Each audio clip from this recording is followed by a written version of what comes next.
Hello, here I am again. I miss you all. So it's quite a bit of time no na wala ko ng video about real talk. Now, as I was observing, school days is coming. So busy na tanan. Nanay nag-uol sa bag, shoes, uniform, sa pa ng mga laing needs, notebooks, ball pens, everything. Dayon, derita sa real talk sa mga OFW. Dili man tanan pamilya sa OFW. Mga batasan nila, permi na lang moingon og nganong wa ka kapadala, asa naman ang kwarta, nganong dugay man kaayo niya. Ang uban pod mga anak, sa man kama dugay ba kayo sa akong gipangayo sa imo nga sapatos, asa naman mama ang, diba? Dili tanan, but mostly, right? So karon, grabe nga paningkamot kay lagi na nasad, kisi-kisi nasad, kay daghan kaayo ang needs nga dapat i-provide. Pero sila nga nagsigi og ngal-ngal diha nimo, nakapangumusta lang ba sa imo? Una bang gibungat diha sa chat sa imo, niingon bang kumusta naman ka diha day? Unsa naman ka diha dong? Nagkaon ba kag tarong? Na ba kay gibati karon? Piskay ba imuhang panlawas karon? Okay ba imuhang pagmata karong adlaw? Unsa day unang gibungat diha sa chat? Asa na? Diba? Asa naman? Wala pa man. Diba?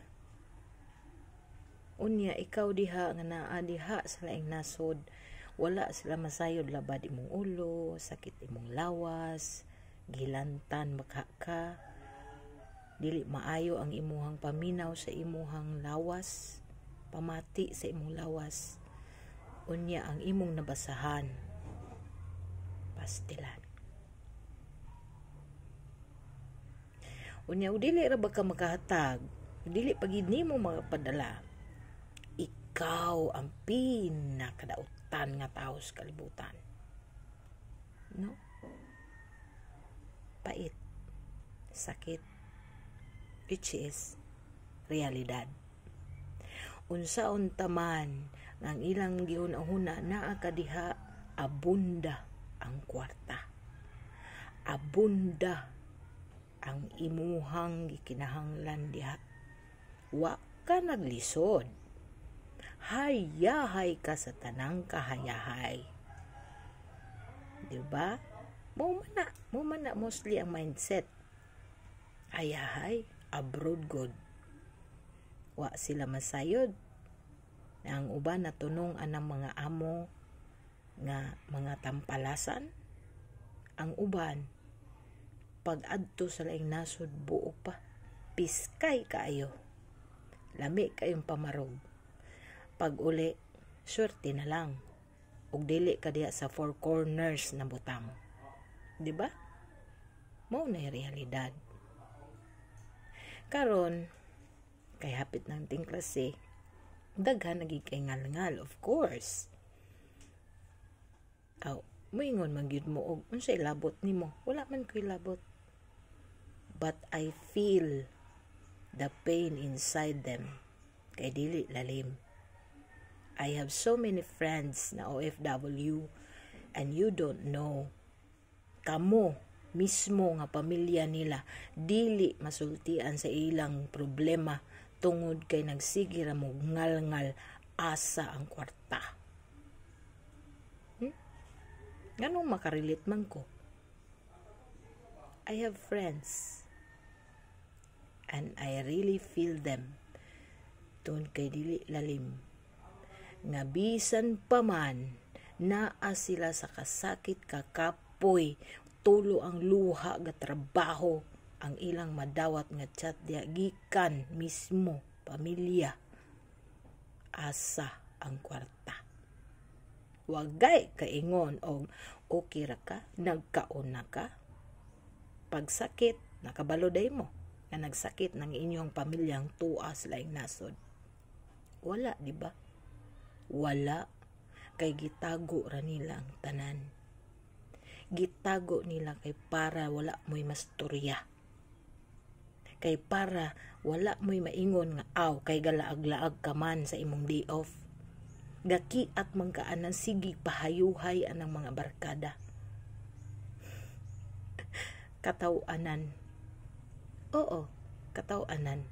Wala man gihuna-huna nga kanang ilang day off maura gyud ilang bugtong kalipay silang kinabuhi nga makagawas sila anang giisip mura nagkulungan puwera na lang sa nakatunong sa saktong amo.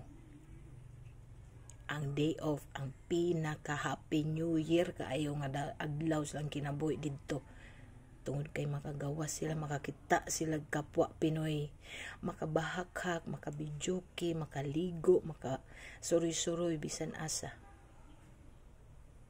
Pero ikaw, pamilya, pagkabalo nimong naay gibati ng tao, imo pang basulon? Kay lagi nagkiat sa day off. Na? Way ikapadala kay gigasto niya sa iyang kaugalingon palit og tambal, subo pamalandungon nga inana na lang gid ay ang pagtan-aw nato sa mga atong mga OFW, no? Asa man ang pagbati, asa man ang pagmahal. Ay hara kung makapadala. Ay hara kung sa imuhang gikinahanglan diha nahatag niya. Kung siya kaha, balik tarong kaha inyong sitwasyon. Malipay ba ka? Nga naa ka, nagkuko ka ani imong kwarto perting tugnawa gihilantaan ka. Taman-taman. Pero wala may nakapangumustag na unsa na baka. Ug maayo pa ba ang imuhang panglawas anang panahon na? Devastating. Diba? Sila nga pamilya nimo nga unta, maugyod untay una mo ingon, kumusta naman ka diaday? Dong, okay pa ba ka? Ati, naunsa man ka diha? Basin biyag wala nakikikaon, ayaw sagpadala. Kana silang tanan. Naana sila ilang kaugalingong panginahanglanon. Dili lang kay ikaw ragyud pirmi i-focus ana nila. Bisan pa mananing kamot na sila aron makabot ang damgo sa ilang pamilya. Huna-huna aba. Naapon na sila ilang kaugalingong needs. I-balance. Tuon ko nung pangumusta panagsa. Sa panagsa na lang. Kaya sa unta man, importante man ang kwarta, di ba? Makagagahom. Pero ayaw kalimot. Nga moabot baya sab ang panahon nga gusto na sila mo pahuway, muundang anang ilahang pagka-OFW. Dawbe, ugwa sila natigom diya sa ilang kaugalingon tungod kay nagsigig padala. Yang gipadadaan giwaldas ra. Dawbe sa panahon nga muundang na sila. Nakay kaambag nila. Naakay ikahatag niya. Ug moingon siya wa na siya ibugas, wala na ikahatag sa iyang pamilya. Naa? Busa una-una og tarong. Kung sakto ba, madili na lang giga makaako og pangumusta. Dili na lang giga makaingon nga okay pa ba ka? Kay basin baya mabutang sa maulahin na hinuon ka.